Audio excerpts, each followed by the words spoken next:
So from our last podcast, you know what we didn't touch on was one thing we didn't. What is a true biker? We still got to touch on that. We didn't actually get to that topic the last time. So we'll touch on it, and maybe we'll talk about something else, more life. Yes, definitely. But yeah, so what's the definition of a true biker? I don't know. I often see posts, okay, about what is a true biker, and it's always from people inside patches, okay, Yes.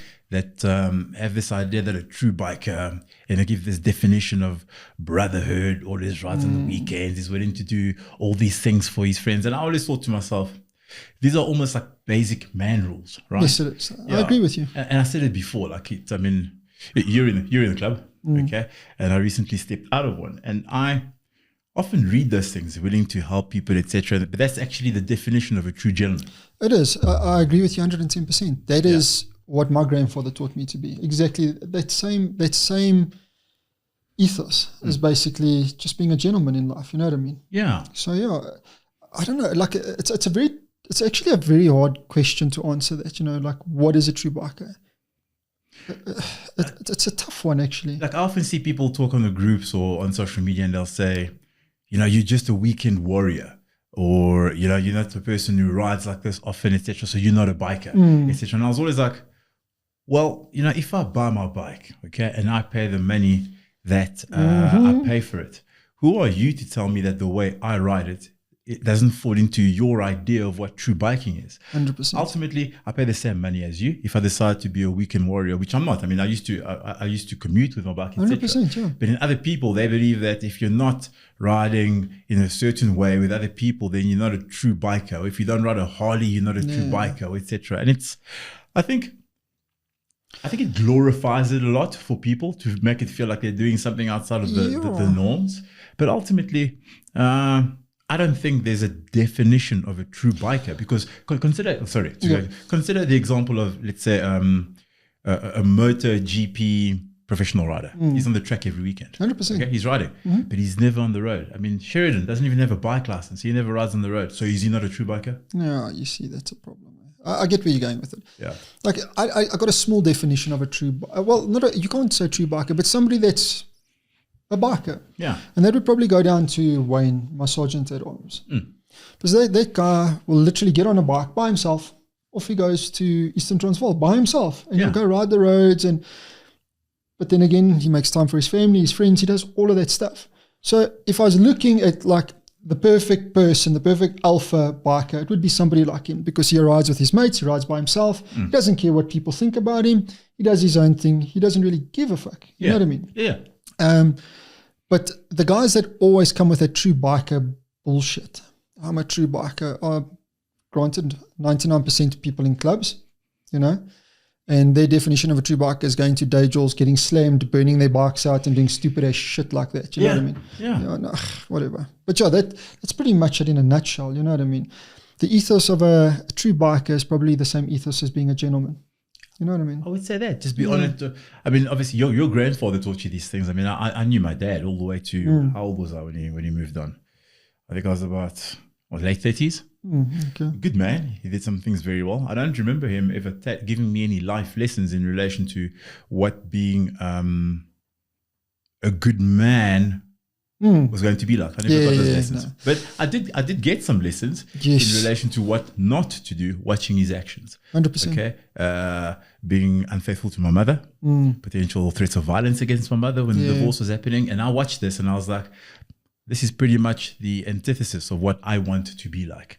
You know what I mean? So already I knew what things I would never put my partner through based on watching my dad. 100%. And then hanging around with people like you. Yeah. Okay. Super honorable guy. We have the same values. You and I were in two different clubs. Okay. Yes. But if I was to send you a pin location late at night and tell you what was happening, you'd be there at the drop of a hat because we're mates. 100%, you know what I mean? bro. And I often said that to people. I was like, I'm calling you a brother because we share the patch, but chips are down. I'm probably going to call someone else. Yes. You know what I mean? Because the patch does unify many people. But and it was actually Sasha that said it to me. It's like, even though if you're in a big crew of people, okay, you have brothers by association, but how many of those people would you be willing to come and look after your kids when you go on holiday? 100%, bro. I had that. I don't know if I'm sure you've seen that reel. It's floating around TikTok, and that it's how many people can you call? There's a difference between a 3 a.m. brother and a 6 p.m. brother. I saw that. You know, and it's true. I mean, a 3 a.m. brother is exactly that. You can call him. It doesn't matter any time. 3 a.m. He'll be getting up. You'll be hearing him on the phone, putting his gun in the appendix position, and he's on his way because he thinks that you guys are going to bury your body at 3 a.m. And he'll be there for you. You know what I mean? 6 a.m. brother, like the other guys. You know what I mean? That they'll take your call up until 6 p.m. You know what I mean? And after that, so I can literally count on both my hands how many people I can call brother at 3 a.m. brother. You know what I mean? Yeah, I think for me, one hand. Yeah. And then no questions asked. One of the guys, there's a guy I went to high school with, Quentin. This guy, brother, let me tell you the story in short. Sorry, we done the true biker thing? No, we went, huh? But I mean, the ethos of it is basically like a gentleman. It's a true gentleman, yeah. So this guy was like, I hate the phrase ride or die, okay? Let me tell you about my high school experience, and I'll tell you what kind of guy this was. So I arrive at the Hill High School when they just introduced Model C schools, okay? So I'm the first batch of black people at the Hill High School. Massive culture shock for a lot of people. Hated it, absolutely hated our school because of the way I was treated. I was small, I was bullied a lot. So every day I went back home after school and I would just lock myself inside the house, wouldn't tell my mother what the issues were. She just knew I hated school. This guy, blonde hair, blue eyes, he looked like really Viking blonde hair. Yeah. We come to the gate every day. My mother says somebody from school's here, and I look outside and I tell him, please go tell him to fuck off. I don't want to see anybody from the school. Kept coming every day for like 2 weeks. Eventually I was like, just let this fucking again, you know. Comes in, we became top mates, brother. Top mates, started shooting through high school. Him and I both had like a Gauteng colors. We did everything. Yeah. His dad, in fact, raised me. So we used to do the woodwork, the sanding cars, working on vehicles. So inadvertently in my life, my dad was there, but he was like he's a weirdo, right? So I got a lot of raising from other people. Anyway, to summarize the story, Standard 9 happens. I want to be the exact opposite of what my dad was. He was a doctor, and I was like, I've seen you operate. That's not going to happen for me. But he wanted me to go to university with exemption. So he keeps me back. I do Standard 9 again. Won't this oak go back to his dad and tell him, I'm not going to matric because Francois is going to stay back. And if he stays back, it's not going to go so well for him. So can I stay back with him? Stays back in Standard 9 with me to do the bloody year again, bro. Wow, that's proper. That sort of oak. Yeah, I like that. 3 a.m. cool. Brother, you talk. So now, you remember Tempos? Yes, I do. Had an incident there years ago where I used to drink straw rum and coke. Quite a bit of it. So I'm tanked now. Somebody buys me a drink or I buy him a drink. I can't remember what happened. It was a long time ago. And then one of the bouncers thought I was drug dealing. I end up with a revolver in my mouth. Back there, getting some threats of I'm going to be killed now because of X and Y and who runs this jail. I'm not going to go into names. So I call my 3 a.m. brother at 3 a.m. Yeah. We used to shoot Gauteng colors in those days. We're in a field across the road from Tempos, about to make some very bad decisions. I love those. And then somebody called me and said, listen, I heard what's happened. I know how your mind works. You're probably about to do something stupid. Do me a favor, won't you go home? And that saved somebody's life at that. It's crazy, yeah. Absolutely crazy. Yeah. No, it's like I said, it's very difficult to have those kind of people in your life. And I've learned a lot over the last 2 years, you know, like the last 2 years have shown me who needs to be in my circle, because my circle is very small now. I've got a very, very small circle, and I prefer it that way. Having a big circle is just politics and bullshit in your life.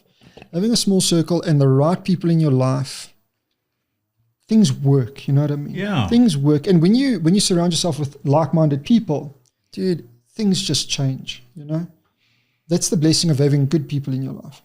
You don't need many. No, you just you need one or two good people. Yeah. And that's it. Yeah. So, and I agree with that. I mean, in my 20s, I suppose maybe it's because of shitty the family life was. That everybody goes to the club scene, right? And you feel like maybe you're not valued at home, so you want to be the popular person, and you almost dilute yourself for the sake of being popular. 100%. And I knew tons of people. Okay, but when you go back to whether these people are good for you or whether they're just acquaintances, they were just acquaintances. But 100%. In those days, that meant a lot to me, to be out there, to be liked. And I wanted to make sure everybody thought I was a cool guy. And I look back now, 20 years down the line, and I'm like, maybe as you get older, you realize the value of your own peace. Yes. The more people you have around, the more drama you actually have to hear and deal with. Because people 100%, dump it on you. And then you go home and all of a sudden you're struggling to sleep because you're carrying all this 100%, bro. bloody energy. Less 100%. people, better. Dude, that's one thing I'm trying my best to have now. I don't give a shit about the motorbikes. I don't give a shit about the guns. I don't give a shit about the clothes. I don't care about any of that shit. All I want in my life is just peace. And I'm fighting so hard to get my peace. And dude, I'm chilled with it. You know, that's all I want in life. It's just peace, bro. You know what I mean? Peace is a very difficult thing to get these days. Very difficult. I think I've gotten pretty good at it, but because of, I think it's Shane. Okay. Yes. So, I mean, in the beginning, we used to talk about that, the peace. And I always felt like my identity was going to be lost in the relationship kind of thing, because now we're together and I wanted to do my own thing and I felt like I was being restricted. But I look back at it now 4.5 years down the line and I'm like, actually, I'm so happy with the way the life is. It's so simple. So I awesome. do everything with it. We have the same interests. The world is small, okay? And if you, I mean, maybe one day we'll get out here and we'll get your message out here and we'll have an open chat about relationships and what works or no, not so much. Are you fucking crazy? And for me, yeah, it's, yes, bro. I watch some people and the effect they have on me when we go out. Let's say somebody, we're going out, we're going here. And then you watch the stuff you have to deal with and you have to accommodate at the cost of you. You know what I mean? Yes. And you feel like you're, bro, less is more. Huh? 100%. I agree with you. Less is more. That's something I've learned. It's been a rough 2 years, but I mean, it's taught me a lot of lessons these last 2 years. You know what I mean? And it's really crazy how life like throws these obstacles and stuff in your way. But you got to look at these obstacles and stuff as, I won't say they're challenges. I think they're more of a life molding set, the problems that come along in life. And at the end of the day, when you can sit back and look at it and say, like, fuck, you know, I can actually take something away from all of this. You know what I mean? I enjoy that lately. I know, like, I mean, I can, honestly, I mean, we've had like the shittiest luck over August. I mean, I had the bike accident. By the way, the MT10 is a write-off. It's gone. It's dead.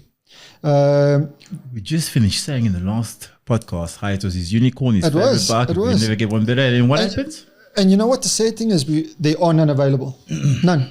I looked high and low. I couldn't find one. They're gone. The unicorn, bro. Yeah. And then sorry about that, bro. Caleb got a little bit sick, but he's okay. Caleb passed away, which they killed me. That was a heartbreaking thing. I hate putting animals down. That was the most heartbreaking thing for me ever. But we got little Angel, which is awesome. Have you seen Angel yet? The Frenchie. Yeah, Frenchie. And it was given to us as a gift. You know what I mean? Oh, that's nice. She's absolutely beautiful. It's expensive, bro. Very. Yeah. But we got it as a gift. So, and then Kelly and Caleb had a car accident last week, Saturday. The Audi's written off. Yeah.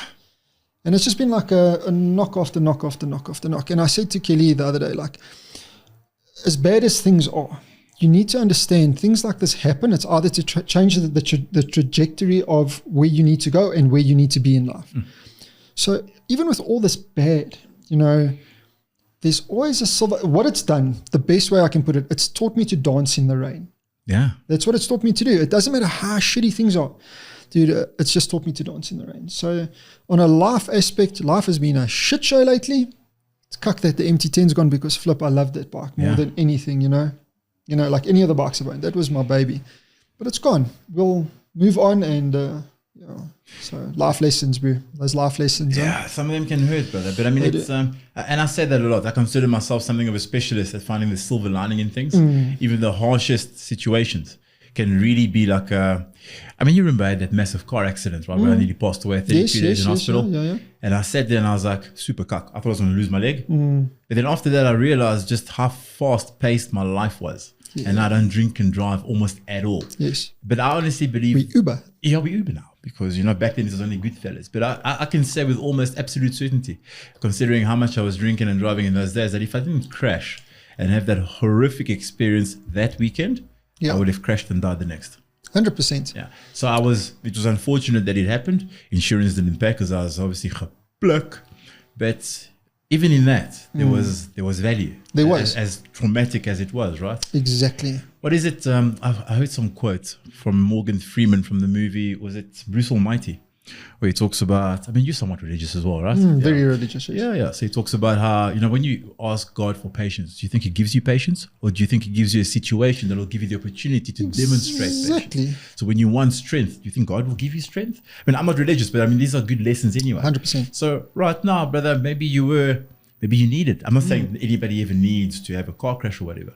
You survive all these things, it's material stuff. 100%. And you'll be better for it next time. 100%. So if it, heaven forbid, you get another bike and some trauma happens, you've almost built that callus in your heart and your spirit to be able to tolerate some adversity in a better life. 100%, dude. Yeah. And I'm like super chilled about whatever happens in our life. I'm super chilled about it because you know what? When I go home from work every day, I've got a family that loves me. I've got a roof over my head. And whatever has happened, whatever trauma has happened now, there's going to be an explanation for it later on in life where we'll sit down and we'll be like, Yeah. Like, oh, speaking of the accident, how crazy is this? Somebody saw the video on Instagram, but I made a video about the MT10 saying cheers to it, you know what I mean? And a nice gent, he phoned me and he's like, Ty, dude, I'm so sorry to hear about the accident. Are you okay? I'm like, yeah, I'm okay. I'm like, I tore my pec and I think I damaged my bicep. And he's like, no, dude, I'm so sorry. And he tells me like this, just down the road, a little bit further down, same thing happened to him. I think he's doing like 50 Ks, came into the bend like this, and this guy can ride. Trust me, he rides really. He had an XR 1000. He rides a bike. He's, very good. Came into the bend over here by Bayers, and the bike just washed away from him. Literally washed away, 150 grand damages. Sure. Just the way it fell and it damaged the frame of that. But he says, exactly like me, 1 minute I could feel the road, the next minute there was nothing. And like even Romeo behind me said it was the craziest thing he ever saw. The bike was in a straight line, then the wheel just went left, right, and that was it, game over. The back wheel. Yeah. So when we walked the accident scene, there's like a patch of shit there. Like it looks like diesel. Yeah. So we think I hit diesel. Because I slid for over 100 meters. The bike slid for 150 meters. Damn, bro. I thought the bike exploded, but it hit the embankment, dude. And the sand there like shot up probably about, I'm not exaggerating, probably about 3 stories high. I thought the bike exploded. As I got up, I literally got up, tow truck driver stops. I've called the ambulance, I'm taking your bike. I'm like, no, you're not, bro. You're not touching my bike. He's like, no, do you have insurance? I'm like, yes, I'll take your bike. No, you're not taking my bike. The oak wasn't anywhere around. But dude, when I hit that tar, that oak was there. It was the most craziest thing. In a turn, is it the off-ramp? No, I was going down past Northgate. You turn right towards, I don't know the street name. But how does a patch of diesel materialize? No, it doesn't, because they were on the corner. The tow truck driver was on the corner a couple of blocks up. We saw him. When we turned, that one particular guy ran to his vehicle. Yeah. So we just thought, you don't take, so the more that I process it, he ran to his vehicle because he knew some shit was going to go down. Yeah, it was waiting for you. Dude, and the slide was absolutely horrific because I couldn't stop sliding. And that's how I stuffed my arm up. So I actually put my arm up to try to slow me down. And then I felt the pop. Oof. It's like the weirdest feeling, dude. And this jolt, it feels like electricity.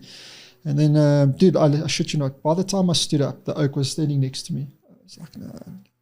Yeah. But I mean, I've heard that multiple times before about some tow truck drivers soliciting, that's literally what you're doing. Yeah. Business is slow, let me just create stuff. How do these people sleep at night? It's horrible. The problem is like, you find a father that goes out, he's got a brand new baby and a wife. Something like that happens, he doesn't come home again. You know what I mean? Because it's not always a controlled slide, right? You could roll funny and snap your neck. Yeah, dude, exactly that. And I mean, I shit you not, I slid for over 100 meters.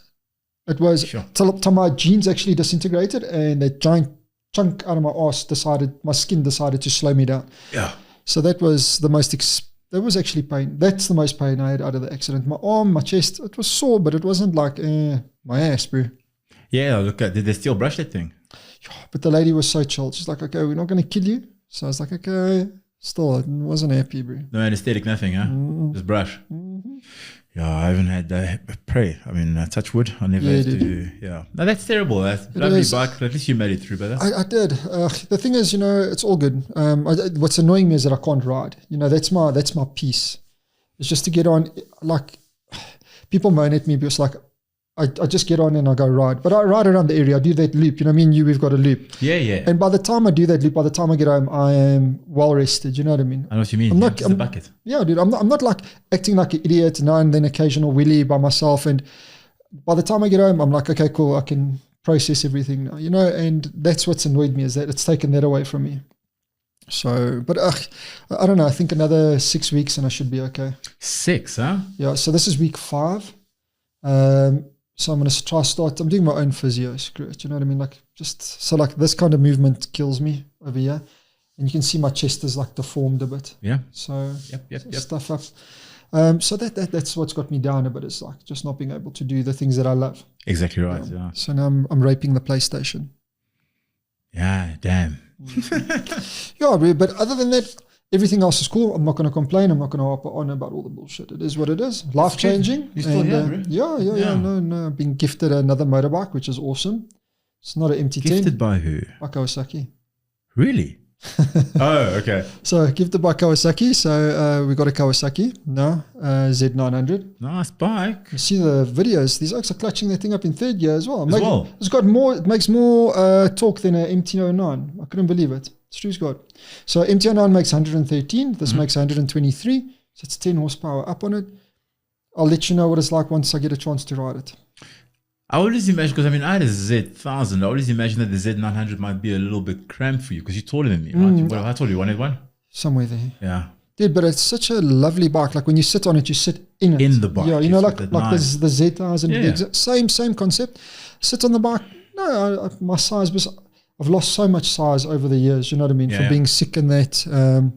Lost so much weight, so much muscle. I mean, like right now, I got to jump around in the shower to get wet, Jeez, yeah. But I'll get back there again eventually. But lovely bike. Lovely bike. So yeah, Kawasaki and I have, then again, I'm parting ways with a lot of businesses these days, but maybe I was just unlucky on that bike for me. No, it was a great bike. Doesn't matter what anyone says, that bike was flipping brilliant. Brilliant. I want to ask you a question. Yeah. When was the last time you were in a proper fist fight? Actually, when I got my knuckles in the club. Oh, damn. Yeah. When I got my knuckles. Do you want to talk about it? Yeah. So I went to gym. I was training there. I was still at least a decent size. I went to gym. I had my cut on. I was a prospect. And I left the gym, and there's there by my gym, I don't know, there's that Mexican restaurant. I can't remember something, whatever. I'll send you the name later. There's a Mexican restaurant. So, if you want squats, you go to the gym. If you want shots, you go there. That's their motto. So I left the gym. On my way out, there were these 2 drunk guys, both Afrikaans. Sorry, guys. 2 Afrikaans oaks. And they called me, but I had my earphones in. I put my earphones in. I couldn't hear them. And I didn't pay attention. So I got to the bike, and the guy kept on shouting, and I didn't notice. So the guy came up and he grabbed me by the helmet, the visor.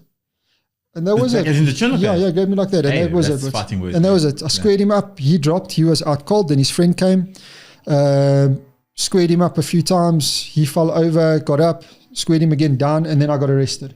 Then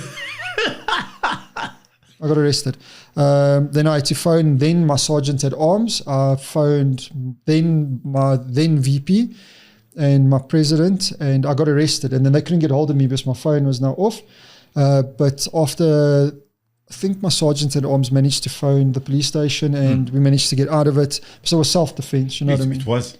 But the reason why I got arrested was because it was in a public area and there were kids and families around. And so it was like just crazy. Was it in that area by the gym? Yeah. Next to News Cafe, basically? No. So I was training at the Glenanda Planet Fitness. Oh, another one. You know the Mexican? One. Yes. Like I said, I squared both of those oaks up. And then they were trying to get me to pay hospital bills and shit like that, because the guy that I squared up first, when I hit him, he was like a tomato. And then when he fell, he hit his whole head open, you know what I mean? The drunks, they don't fall well, bro. No, they don't. Gravity. They fall like sacks, bro. And then you hear that coconut noise when they hit. It's so hectic. And then the security got involved, and you know me, when I'm at when my temper's like that, don't touch me. No. So anyway, then got arrested, and that was like the last proper fight I've had. And then obviously I had the 2 shootings at the house. Yeah, I remember that. Yeah, those were shitty as well. But that was the last time I actually had it. No, I lie. I can't call it a fight, but there was this guy giving us crap a little while ago, giving me crap. It's just a loud mouth, you know what I mean? And always ran away. And then by fluke, I walk into the one spare shop, and guess who's standing there? Loudmouth, dude. And I squared him up as well. Two 2 nice shots, and that was the end of that. So you can't really call it a fight, but yeah, the proper fight was that one. But I try to stay out of that crap these days. It's problems, bro. These days, people are so quick to pull a gun. You know what I mean? Or you end up with a case, and then 100%. the flight's difficult. And then if you're a licensed carrier, I have my piece on me all the time, almost all the time, right?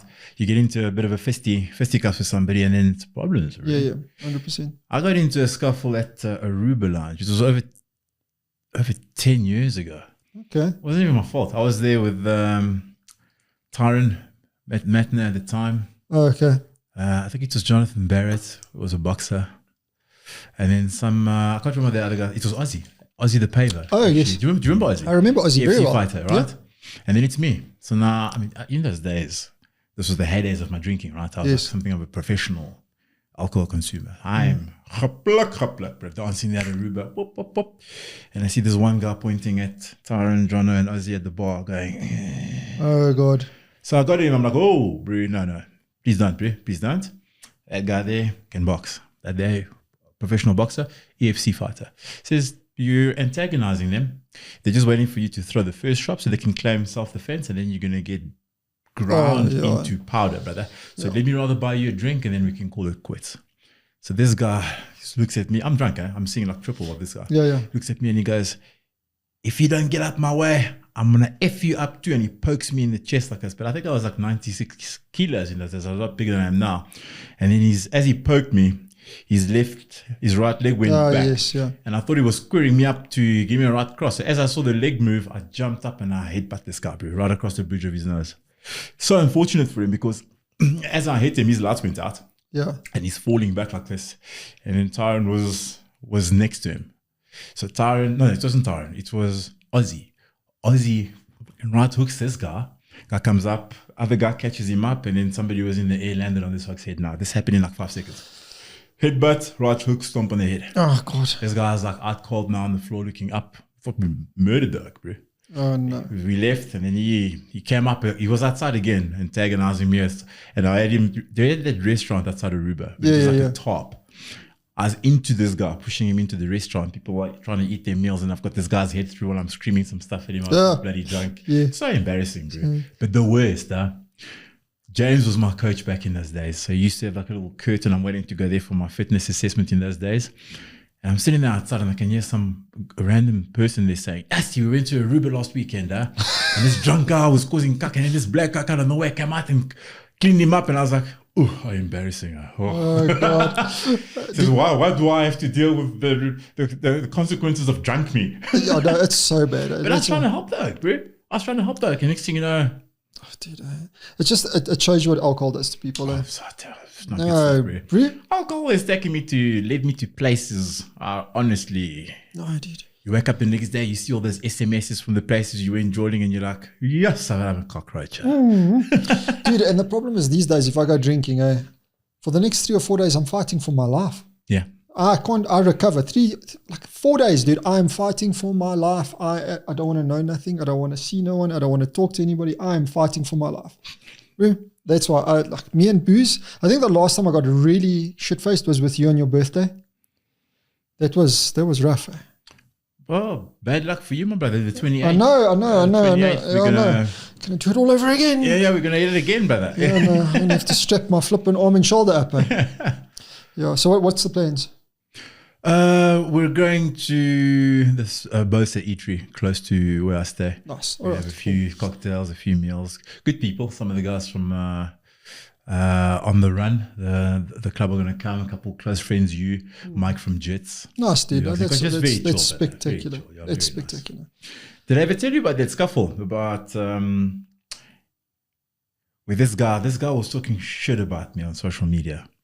He wrote some long post about... I don't like that kind of stuff because he wrote some long post. I remember this, dude. Didn't you go to his place? Yes, I remember the story. Yeah, so he wrote some long post about I hate it when some people are ass creeping other people and licking their arseholes. And I'm reading this and I'm like, because we were friends on Facebook. So I like the post. And somebody from his friend's feed calls me and tells me, why do you like this guy's post? He's talking about you. I'm like, how do you know he's talking about me? He didn't put my name there. He says, no, he's talking about you. So I messaged this so privately. turns out he's talking about me. So I explained the whole story to him that he heard something, was picking up stompies, and he's like, okay, no, you're right. Actually, I'm wrong. I'm like, don't apologize. Yeah, my brother. Some of your friends know you're talking about me. Go back to your Facebook post and apologize there so people know you were wrong. No, I won't do that. I'm like, no, you will bloody do that. That's terrible. So he won't, bro. So now he caught me at a bad time. I was looking to release some pressure. I was going through some strife in my personal time. And sometimes, you know, that kettle's whistling. You got to take it off the hot. He wouldn't do it. Oh, no. So I found out where he worked. And then I rocked up there and I parked my bike in the gate's open, right? So I parked my bike over the sensor because I know that after this happens, I'm going to have to make a quick escape. Knock on the front door of this gym, walk in. The gym man is like, hey, how you doing? I'm like, hey, like, bro, I just want to walk around there. I want to see this. Like, yeah, I'm not going to mention his name. Sees me now. He's never seen me before. Okay. Now he sees me. He's like, oh, shit. Here come the consequences of my actions. So I tell him, yeah, I love that. Yeah. So we're pretending like we're looking at the gym like I'm a prospective client. I want to make a scene. I'm like, come talk to me outside, brother. Let's finalize this. Yeah, see, bro. This guy started apologizing now, but he's talking with his hands a little bit. So I see he did something like this, and I squared him up, and he's like, oh no, you know. And I was like, bro, and a lot of people on social media do stuff like that. Huh? You're gonna talk crap to the wrong person someday, and some people are about it. Dude, that's what it grinds me about social media. Yeah. Everybody's a fucking keyboard cowboy. I'm not on social media. I've got the company pages. Yeah. I don't indulge in social media. You know what I mean? Because somebody's going to say the wrong fucking thing to me. And then I'm going to be phoning you to get a shovel and a carpet, and we're going to have to do something. I don't take lightly to that. I don't mind people calling me a doers, and I can't do that. I'm okay. But when they can't get to you, then they start attacking other things like your missus or your kids or whatever. And you know me, I don't like that shit. I mean, for me, I cause disruption in social media. Yes, you do. Groups you do very pages. well. Yeah, I like to poke the bear, but it's always banter. It's never personal. Yes. Okay. And I mean, I'm many things. I've done many things, but one thing I'm not is dishonorable. And if you're going to attack that, I mean, some days. I mean, I don't want to cause myself the stress, okay? But other times, if you're already redlining from a cuck day, maybe I want to come visit you. 100%. 110%. No. Yeah. No, flip it. I saw something so cool this morning. This is now going way off topic. So, leaving to go to work, and flip, I hear this noise behind me. And I'm like, what is that? And I look up, and it's that new Audi RS3. Oh. Dude, oh my God, that car is something else. But obviously, it's brand new, but this guy's already done some stuff to it. This thing was menacing. It was black on black. This big black grille in the front. I've never seen anything look and sound so menacing. The latest RS3? Latest, dude. But it's a hatchback. Yeah. So it's they say it's the fastest hatch now around. I mean, they think around Nürburgring broke records. Dude, when this oak pulled away, I've never seen a car. It looked like that thing was ripping up the tar. I know it's a completely off topic, but dude. But we're just talking, huh? What a car. That thing that's a weapon, that thing, bro. A weapon. Actually, when you come to my birthday, you'll meet, his name is Shahim. Oh, yes. Have you met Shahim? We rode Shahim. Triumph. Yes, the Triumph. Yeah. And then the S1000. Yes. Right, so Shahim, bless his soul, went through some personal strife as well, split up with his missus, etc. So he put some of his passion now and this energy that he had and he bought an RS3. Really? It's not the latest one. I think it's like a 2015, 2016. Doesn't matter, bro. Brother, he did like a big turbo, water meth, this, that. The thing's pushing out 800 horsepower. That's strong. That's Lamborghini Gallardo power. He sent me a little video. I was like, actually, I was in the car with him before he went big turbo. We ran into him at the pantry with Shan. And then he says, let's go around the block. Terrifying. Yeah. Terrifying. It is more alarming than being on a motorbike. 100%. But you know what was alarming was you didn't have the steering wheel, bro. That as well, bro. Yes. But if he's going to die, guess what? You're going with him. We're all going, yeah? Look, I've been in a lot of crashes. I think I'll be able to like limber up. I've been there so many times, but I'll just like... Dude, no. It's actually... I honestly reckon that I've had 13 car accidents, and maybe a good 4 or 5 of them, I was literally drunk enough for like 10 people. Probably the only reason I survived because I was so limber. Yes, yeah. It's like you look like one of those Russian Sistema guys, you know? Yeah. No, I get that. Dude, bike accidents are a big thing with me. Car accidents, nah. bike accidents, I mean, the one bike accident, I died on the side of the road. And that was the worst because my dad was there. So I died in the road. Then they resuscitated me. Then I passed away in the ambulance. They resuscitated me again. And then I remember waking up. And then I was like, yo. Damn, bro. This wasn't good. So drunk driver. I was actually a drunk driver. So I was already over the side of the road and the oak T-boned me. So my leg that's why my legs got that massive giant scar, and I'm missing half a calf. And the way the guy hit me, I'll never forget it. It was like, in the movies, this oak hit me. Bah! And I remember like looking up like this. And as I'm looking up, I'm watching my CBR spinning over me like this, but it like all slowed down. And I remember hitting the deck and thinking, I'm going to get up and kill this guy. Yeah. I tried to get up, bro, and this pain, bro, I'll never forget that pain. Like it was earth-shattering, the pain.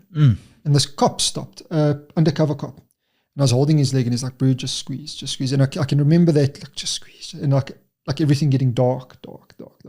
And then all of a sudden I remember waking up again. Like, okay, he's back. And then so I get goosebumps thinking about it. I'm getting goosebumps.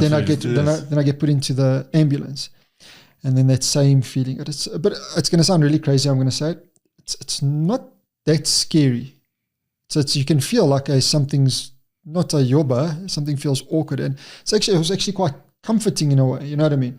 And then I remember waking up to the pain in the hospital, like in the, I'll never forget, there was this, I think it must have been like an intern or something, literally standing there with this needle. And the other one standing there with pedals, and the look of terror on these people's face. Because when I woke up like this breath. It was like, and I think they shit. Newborn. Dude, they shit themselves. Yeah. I'll never forget it. And then all of a sudden everybody leaves. And this other doctor comes in and he's in blue. He's like, whoosh. I'm like, what the fuck is this guy going to do, bro? Going into your nethers. Yeah, he's going to check my prostate. I just had an accident. You don't need to check my prostate. It's fine. So yeah, anyway, that was it. And then, dude, that was a shitty one. So I'll never forget that. That was a shit accident. Yeah, so between me and you, our accidents have really fucked us up properly, bro. Yeah, brother. I've had some, but it's funny that you say about the calm, because I remember, we went into quite a bit of detail about my car crash. Yes. But I was hijacked as well. Yeah. When I was hijacked, I remember, it's the weirdest thing, because I saw that car behind me stop, and my vision went like a weird gold. Yeah. Everything was slow. And the calm you mentioned was absolutely there. Yeah. I saw this guy arrive, super calm. I didn't panic. I didn't scream. I was trying to get the car into reverse so I could pin him between my car and his car. Sat in my lap, moved quietly across, spoke to them, super calm. Now you've got everything. Please just let me go. And then when I jumped out of the car and I hit the road, and then when I got back home, then the panic. Yeah. That fight or flight reflex maybe. And then I was like hyperventilating. And then you're almost able to realize what nearly happened to you. Yes. And I was like, also super calm. Even the car crash, I was like, yeah, okay, look, this is you, brother. Dude, it's You're crazy. leaving now. The home invasion was a scary one for me, bro. Because what was scary about it wasn't me. I'm not worried about. I promise you, I'm not worried about dying. Dying's the easy part. I promise you, that's the easy part. The problem is leaving everybody else behind. So what was scary about that was, I think they were going to try and hijack the lady that lived down there. She drives a Merc. She got home later than us. We rocked up home. My son was with me outside. These oaks jumped over the wall, but I don't think they knew, because we got 3 houses on the property. I don't think they knew we had dogs, first of all, and I don't think they knew we had 3 houses. So we've got the main gate, which we lock, and then we've got the secondary gate, which we lock. So I was busy locking the secondary gate, and Caleb came out to me. And something just told me, Caleb, just tell him to go inside. We'll deal with it now, because he wanted to show me something on the phone. And I walked in, and then Carver had this bark. And I know that bark. So I thought maybe there's a Dassie in the house or something. So I put my hand on my gun and I walked out towards him. And something made me look back. And I remember looking back. And as I look forward, these 2 guys. And the one guy's got me point blank. I promise you, bro, he must have been maybe, it's about 4 meters in front of me. You saw the video, Yeah. Dude, that was close, bro. And if it wasn't for Carver, that's why I love pit bulls. Carver went for him. So he fired at Carver first.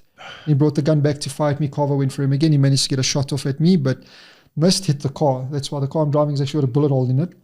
And I managed to run in between the cars. So I thought actually, when he fired again, I thought he hit me in the back, because when I slid down and Kelly's bike was parked there. And I slid into Kelly's bike, the sprocket side. So I thought I was hit, and I managed to return fire. Then I got up and I ran to the opposite side of the house so they wouldn't chase Caleb. You know what I mean? Yeah. And I fired back, and dude, that was super traumatic there. But even in that, the calmness that came, only after the gunshot, I was standing outside, I had my gun in my hand, and the CPF stopped.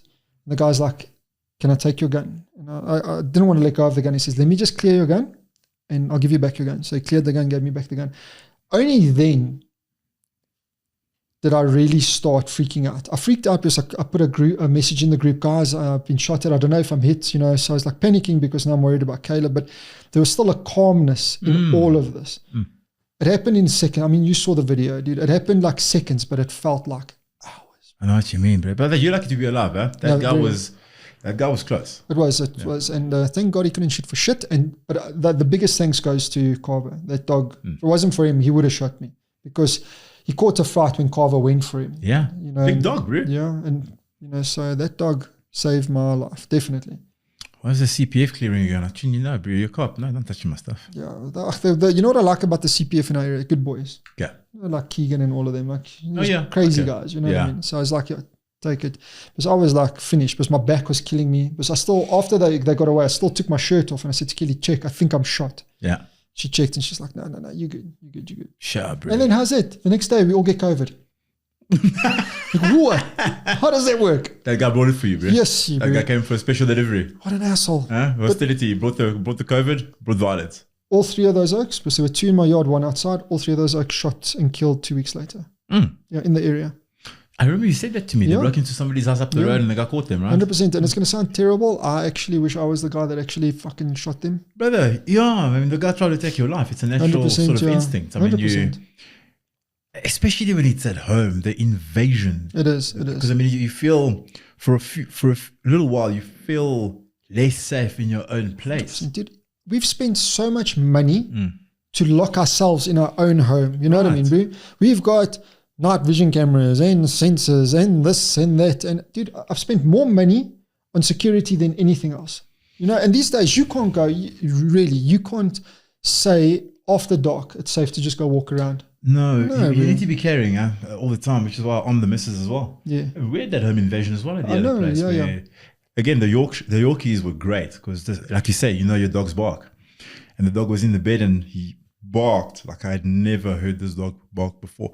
And I ran straight downstairs, cleared the house, and they'd already taken Shan's purse and I didn't realize. Did we talk about this? Yes, you did. It was in the first complex. I remember that. And they were in the house, you know, so for the next couple of nights, you don't sleep, right? No, you don't. You're worried and you think about what could have happened. And you're not so, I mean, I'm not so worried about me. You know, I mean, you're not going to wait upstairs for them to come up. And then you've got a problem because these people don't just come in and take your stuff. They want to, I suppose you have to be very careful because this is going to go on social media. You have to say SA. Yes. You can't say the full word, right? Yes, yeah. You're going to have some surprise sex with some man now, you know, and who knows what's going to happen. No, that's not going to happen. Yeah. That's not going to happen. So I'm just trying to, it's like you say, now we got a bed, you got to turn the alarm on, I got to slam the security treading door, another treading door inside, I got to keep the peace, you know.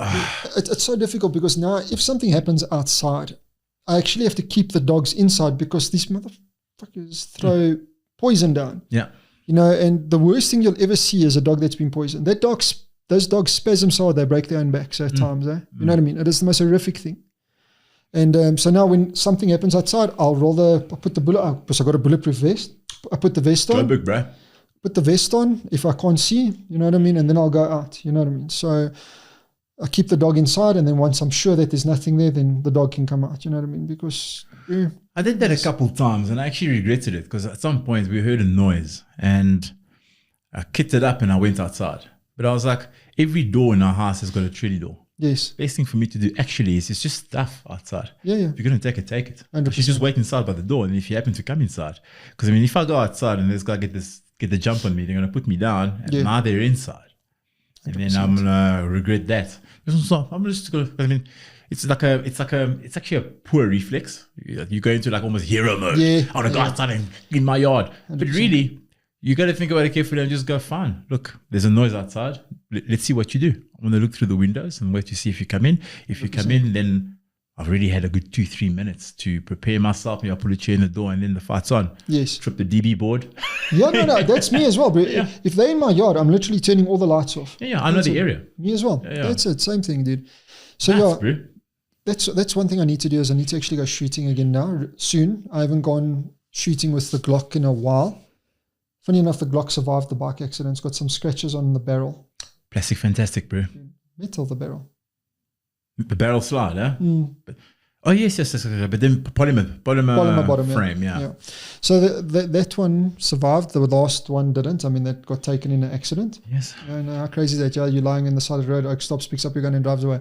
What the fuck? Brother, I mean, I've heard of people robbing people in car accidents who are still fighting for their lives and then get the chains taken off and their wife. No, dude, it's terrible. That's why, funny enough, there's another change of subject. It's like we were actually sitting the other day, a whole bunch of us, Kelly, everyone, and we were saying, the trajectory that this planet is going on right now can't carry on the way it's going. There's just so much hate and so much animosity floating around that something's got to give one day. You know what I mean? Yeah. Yeah. I'm waiting for that waiting for that asteroid, bro. Really? Yeah. I'm ready, huh? Yeah, me too. Either that or I'm ready for like a zombie apocalypse. I've been training for it my whole life, PlayStation. These are cool, huh? No, they are pretty cool. Yeah. My brother got them for me, Gage. Nice. Gage, yeah. No, brother, it's, there's... The world's on edge, huh? Oh, bad, bro. You just need the wrong guy to say the wrong thing or do the wrong thing. And that's it, bro. It's game over. Not just that. Mother Nature's really, I mean, she's taking everybody out slowly but surely. I mean, we're having weird crap happening everywhere. Yeah, bro. We're going through all the different animals in terms of flus and stuff, 100%. Eventually We're going to be on a polar bear or panda, something there, panda virus. Once we get the honey badger flu, we're that's all finished. Game over, bro. All finished. Like I said to Kelly the other day, I'm ready for an alien invasion. I don't mind them probing me every now and then, but I'm looking at it more as a rescue mission than anything else. I've actually made that comment before. Is that really? Not directly. To say, it feels a lot better to me now politically in the country. But I remember a time when it's not too far into the past, where call it 7-8 years ago, you'd go on social media. And then people would, as soon as like a robbery happened, you'd hear the racial comments. Oh, yes. There's some white guy who will say, the K words of this country are added again. Or if it's a white guy, the black guy is super racist. And if anything, despite the wreckage of the last 30 years of governance by political leadership, they have strained the country so much that it doesn't matter whether you're black or white. The economic... the people that are actually paying taxes are equally unhappy, irrespective of racial groups. 100%. So now, when you go on social media, you hear more general complaints about how things could be better. Yes. And it's almost less racially charged. And I 100%. think, so silver lining again, right? 100%, so, definitely. Yeah, so it's given us that the people are just like, we who are funding the system are all unhappy, irrespective of... but to come back to the point I was trying to make, people are unhappy in general with the country. 100%. Okay? And I'm not suggesting that it would be a good thing to have a foreign invader take over, but generally things like that galvanize the country together. 100%. It doesn't matter whether you're black, white, angry, etc. We all have a common enemy that we need to fight. 100%. Okay? Who's us from the outside. Now yes. We'll all be South Africans now. 100%. But yeah. I noticed something the other day. The rugby, for instance. Did you see how the rugby brings people together? It doesn't matter if you're black, white, Indian, green, Chinese, flippin' alien, whatever. Doesn't matter. Dude, we're South Africans now. 100%. Yeah. That's why you said like maybe a foreign invader might actually make people flippin' closer. We'll be so tight, bro. Yeah, agreed. Because it wouldn't matter about the color of your life. 100%. Somebody is coming to wipe us out collectively now. 100%. And we must unify the one thing that makes us all one thing. Yeah, it's crazy, dude. Yeah, it's a flag. No, I agree. I flip and agree on that. I wanted to ask you. 22.50. Oh, really? Is that cheap? Yes. On the street. Yeah. Cheap motherfucker. Quick 5-10 minutes, bro. Bro, I know we jumping and changing a lot here, bro, but I wanted to ask you, how's the Aprilia doing?